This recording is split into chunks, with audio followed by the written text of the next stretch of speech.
and welcome. This is Borno Restoration, where we give you updates on development from across Borno State. I am Jesse Tafida. Today on the program, we will talk to residents of Borno to get their views on the successes recorded so far by Governor Babagana Zulum's administration in various sectors of the state, from health to education, security, youth empowerment, and lots more. All this will come your way after we bring you the latest on Borno Today.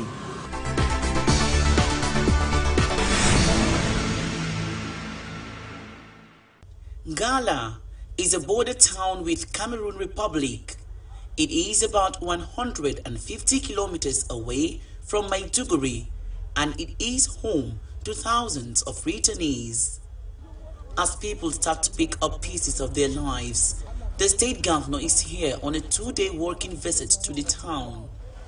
For residents at this location, it's an unusual day as the governor comes bearing gifts. Items brought include food, cash, and clothing materials for the more than 68,000 residents of Gamboru, Wulgo, and Gala.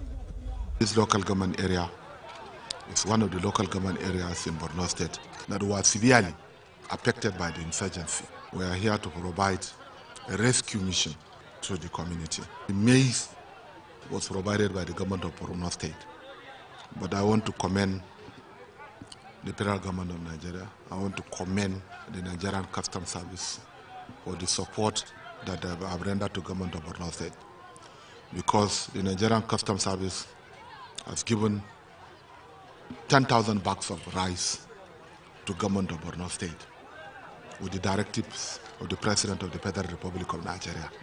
And therefore, on behalf of the government and people of Borno State, I want to extend my profound appreciation to the President of the Federal Republic of Nigeria, to the Nigerian Customs Service for this support. The 44,352 women present got 5,000 naira each and a wrapper, while male heads of household each received 25 kg bags of rice and maize, respectively. We sincerely appreciate the governor for supporting us with these food items. This is huge and it's timely. God bless our good governor. Governor Babagana Zulum has, since assumption of office, rolled out a palliative intervention program in a bid to alleviate the sufferings of survivors of the Boko Haram insurgency.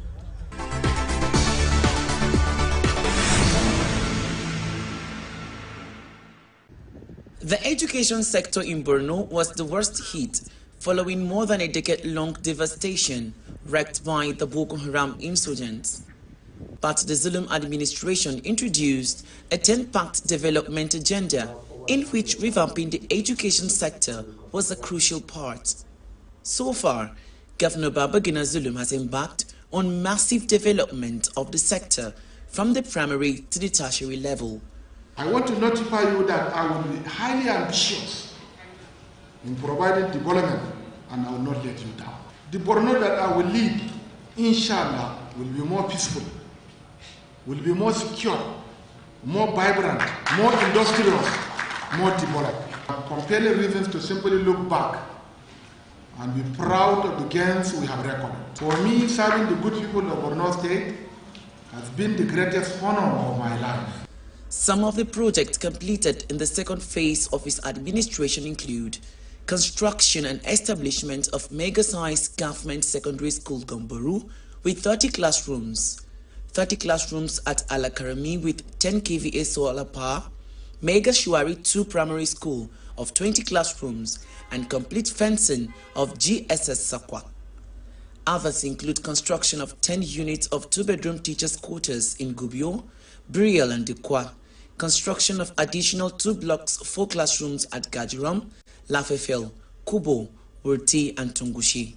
His Excellency has returned 15 rural schools, and more than the 10 mega schools out of the 30 commissioned were all in rural areas. And that has created significant access to children who were in that community who initially did not have access to school. We have invested massively in education infrastructure, and our enrollment rate has become excellent. Very soon, when the figure of out-of-school children is published, you will discover that ours have dropped significantly. Residents of the state see this desire to complete project as a step in the right direction. The Zulum administration, since its inauguration, promised to improve the education sector, and this is a proof of that.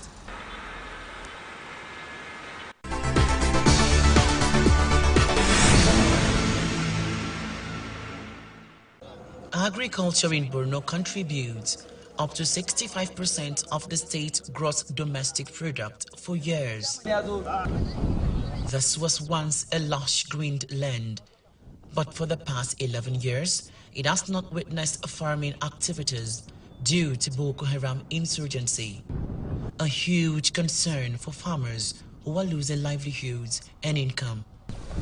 But the state government is now putting adequate measures in place to revive farming activities as peace gradually returns. We are trying to look into medium and longer term sustainable solutions that will completely address food crisis in Borno State.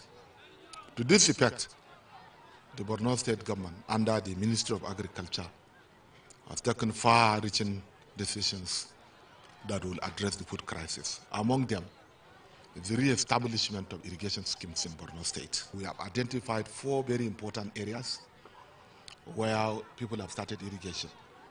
What government will do is to re-excavate their existing dams, construct new ones, provide them with water pumps, of which we have started. With hopes of boosting food production, the governor believes the reactivation of irrigation farming will assist in no small measure. The main objectives of AgriSal is to revive drylands. We shall store groundwater, we shall store surface water, establish dams, construct dams, and then most especially support the community with solar farming systems, climate resilience, agricultural support. We also, as legislators, we are also going to give our maximum support and cooperation to the state government. And as part of our constituency project, we are going to ensure that we support our constituents with agricultural equipment, at least, and support. This initiative is expected to go a long way in ensuring food security and employment opportunities for the returnees.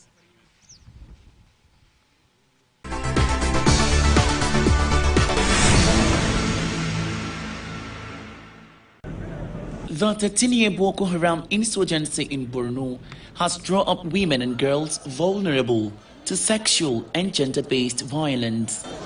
According to a report released by Sexual Assault Referral Center, indicates that over 5,000 cases of sexual and gender-based violence were recorded in the last 4 years in northeastern states of Borno, Yobe, and Adamawa. But the State Ministry of Women Affairs is putting measures in place to change the narrative. We have gender desks in all the police stations.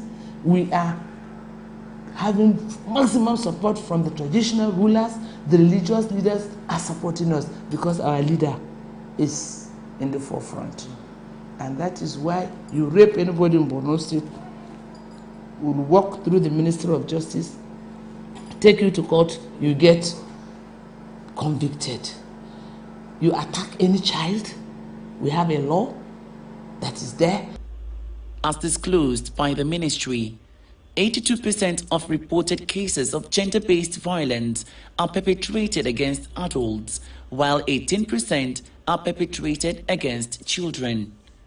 Similarly, 53% of such cases are incidents of sexual abuse, while 47% happen as a result of first marriage. Because a large number of these people are women and children, we are very much involved.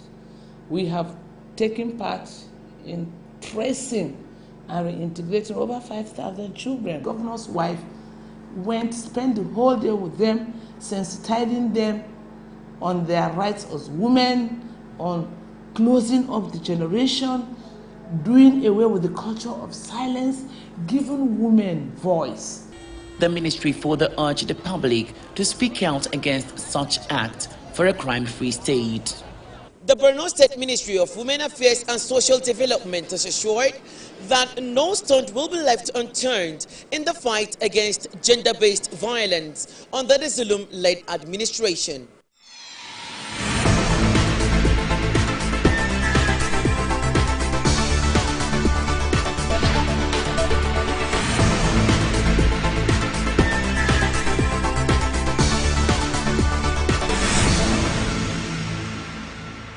Every new year is usually greeted with hopes, reflections, and resolutions for a better year ahead. For the people of Borno State, the year 2023 came with lots of challenges, but were overcome as a result of the prompt humanitarian response by Governor Babagana Zulum. Many residents are hoping that 2024 will bring better fortunes. Take a listen.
If I will start listing projects that Zulum has done that has impacted me and the common man, it is uncountable.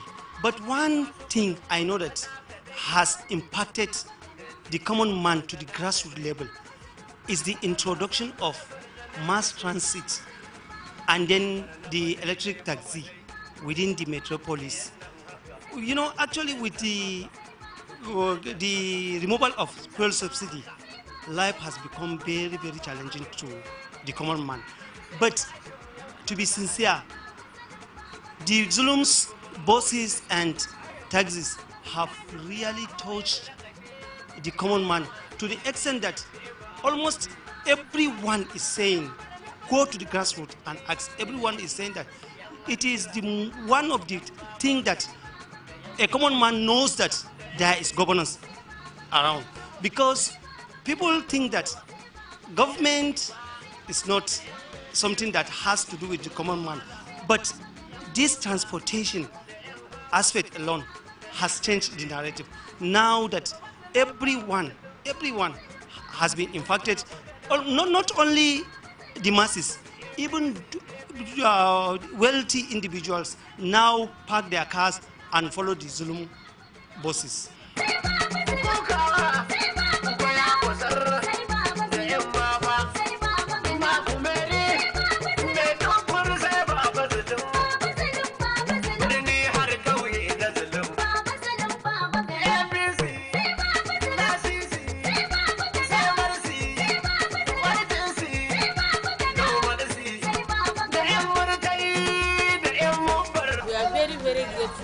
Governor Professor Babagana Zulum for his effort, because I'm living in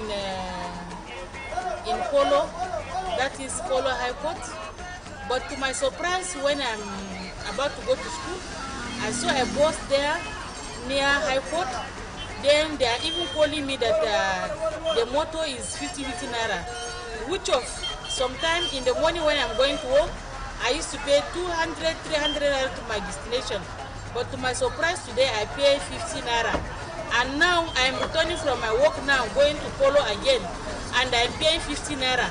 What I will tell our Oga, that is Professor Babagana Zulum, we are very grateful because of his effort.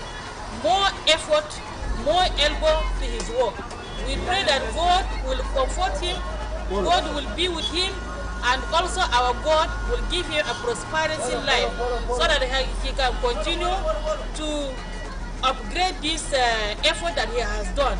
So we are very, very grateful. We are saying thank you very much.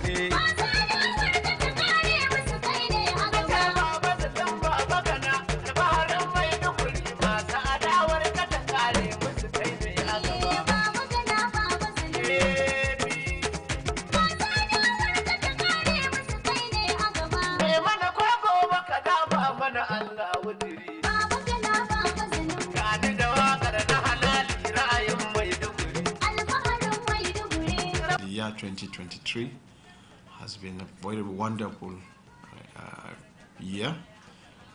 It's a year that every citizen of Borno would acknowledge that yes, there is a government in the state.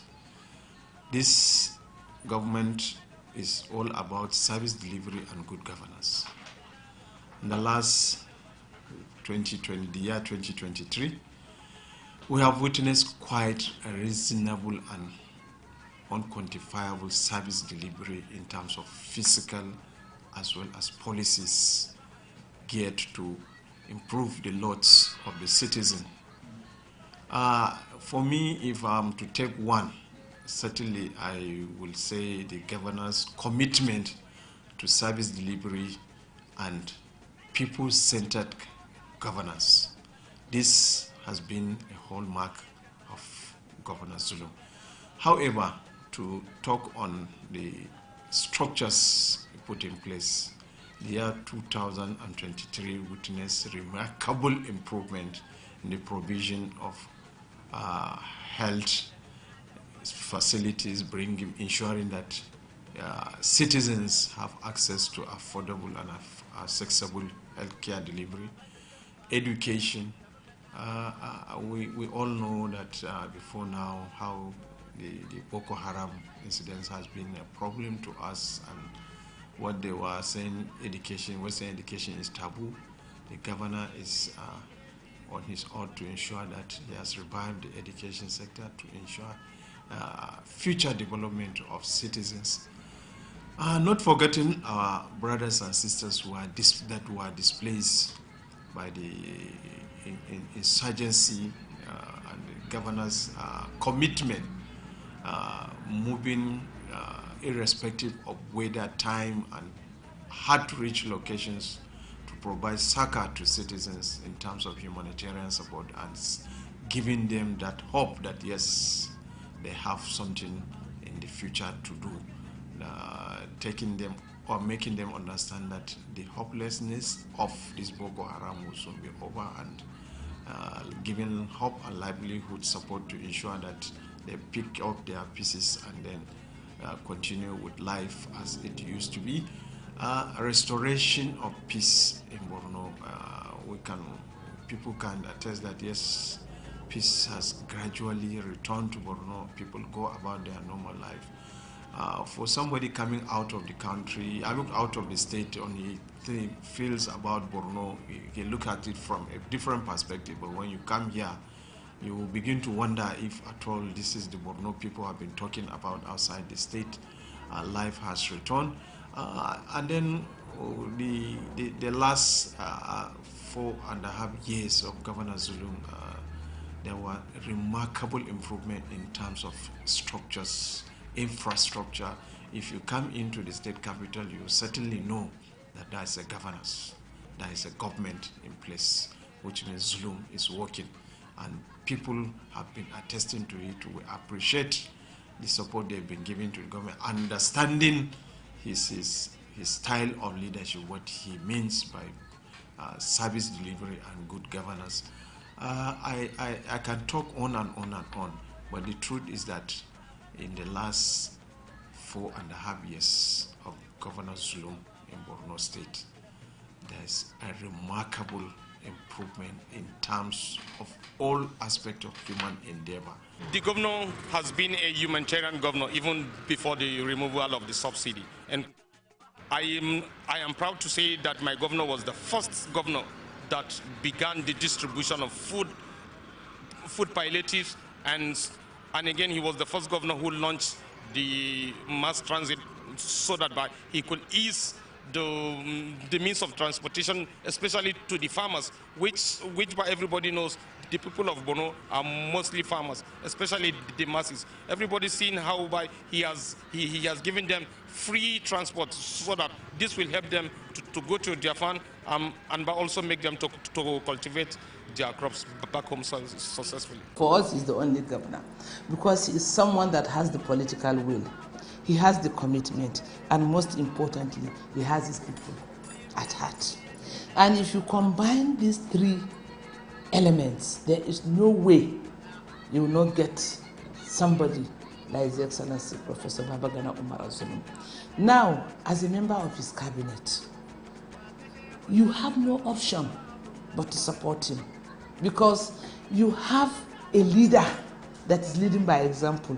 You have someone that does not sleep. So who are you to go and sleep?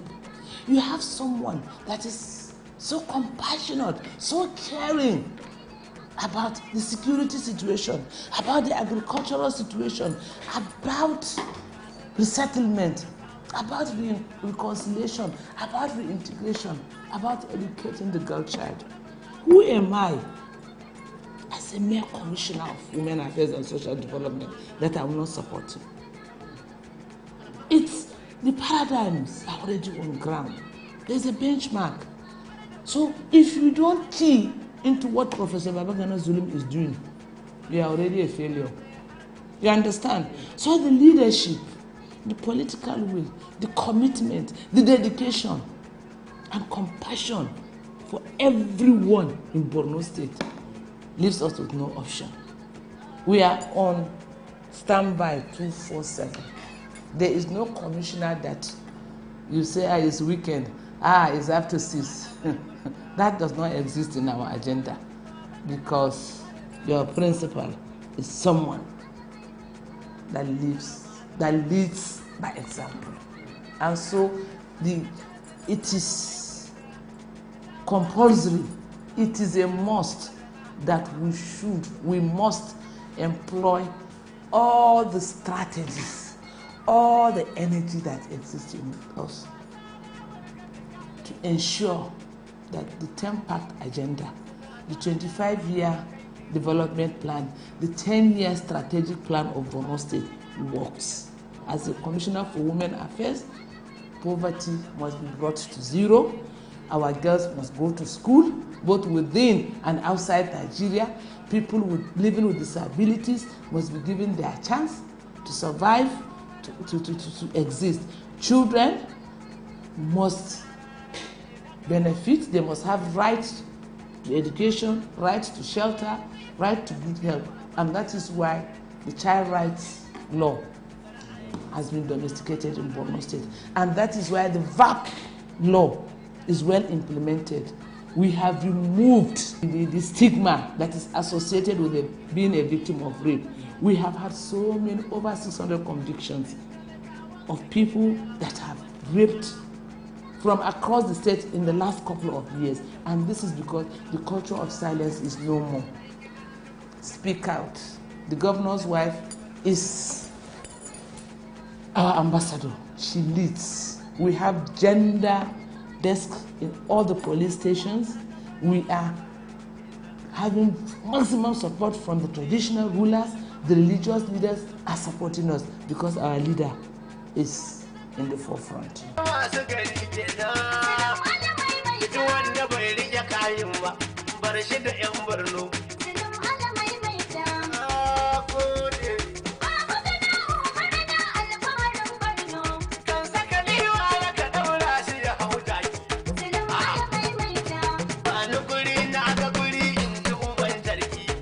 For one, he's a professor. For two, he came from a very humble beginning and he saw how education became a catalyst for him to reach these heights. And education is a key sector. It's the fundamental of human capital development. Every developed society has a good literacy index. So I believe these are reasons enough for him to invest massively in the education sector. His Excellency has returned 15 rural schools and more than the 10 mega schools out of the 30 commissioned were all in rural areas. And that has created significant access to children who were in that community who initially did not have access to school. When you go back to those communities, you will now see the presence of schooling, which was not there before. You see, the governor is at the strategic level. He gives the directives. We at the operational level, ours is to implement the directives. So we would ensure that we work on his vision and the focus to see that education is given to the less privileged child, qualitative education. And this is part of our pillar in our 25-year development plan and our 10-pact agenda. So we shall key into it and ensure that this is achieved.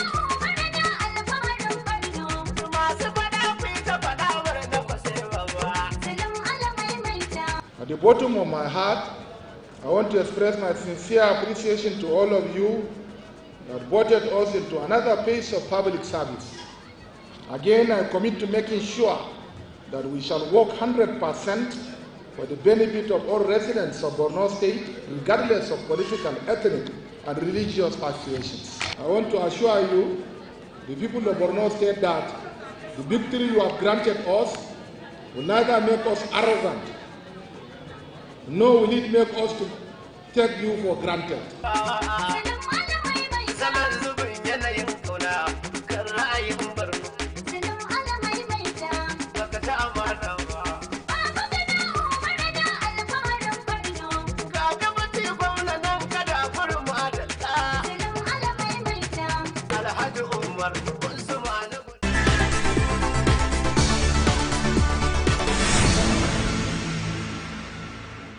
And that's our package on this episode of Borno Restoration. Many thanks for watching. I am Jesse Tafida. See you next time. Bye-bye.